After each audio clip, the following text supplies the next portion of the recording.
যেসব সেবা আর পাবেন না শেখ হাসিনা। প্রিয় দর্শক শ্রোতা, ইতিমধ্যে বাংলাদেশের সাবেক প্রধানমন্ত্রী স্বৈরাচার প্রধানমন্ত্রী শেখ হাসিনা তিনি যেসব সেবা আর পাবেন না সে সমস্ত বিষয় আপনাদের মাঝে আজকে তুলে ধরব। প্রিয় দর্শক শ্রোতা, বাংলাদেশ থেকে তিনি পালিয়ে যাবার পরেই যখন বাংলাদেশের প্রধান উপদেষ্টা পদে নিয়োগ পান ডক্টর মোহাম্মদ ইউনূস নিয়োগ পাবার পরেই শেখ হাসিনার রাজনৈতিক পাসপোর্ট বাতিল করা হয় এবং ইতিমধ্যে তার এনআইডি সেবা বন্ধ করে দিয়েছে বাংলাদেশ। জুলাই অভ্যুত্থানে ক্ষমতাচ্যুত প্রধানমন্ত্রী শেখ হাসিনার জাতীয় পরিচয়পত্র এনআইডি স্থগিত করেছে নির্বাচন কমিশনের জাতীয় পরিচয় নিবন্ধন অনুবিভাগ। পাসপোর্ট করার স্থাবর সম্পত্তি ক্রয় বিক্রয়, ব্যাংক হিসাব খোলাসহ বিভিন্ন সেবা থেকে বঞ্চিত হতে পারেন শেখ হাসিনা।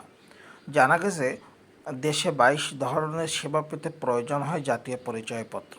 এর মধ্যে রয়েছে আয়করদাতা শনাক্তকরণ নম্বর পাওয়া, শেয়ার আবেদন ও বিত্ত হিসাব খোলা, গ্যাস পানি বিদ্যুতের সংযোগ, সরকারি বিভিন্ন ভাতা উত্তোলন, ড্রাইভিং লাইসেন্স করা ও নবায়ন, ট্রেড লাইসেন্স করতেও লাগে এনআইডি।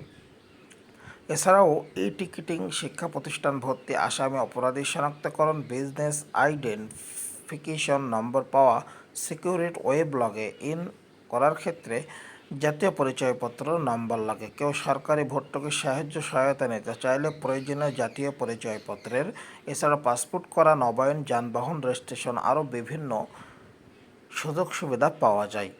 এনআইডি যাদের স্থগিত করা বা লক করা হয় তারা এসব সুবিধা থেকে বঞ্চিত হন।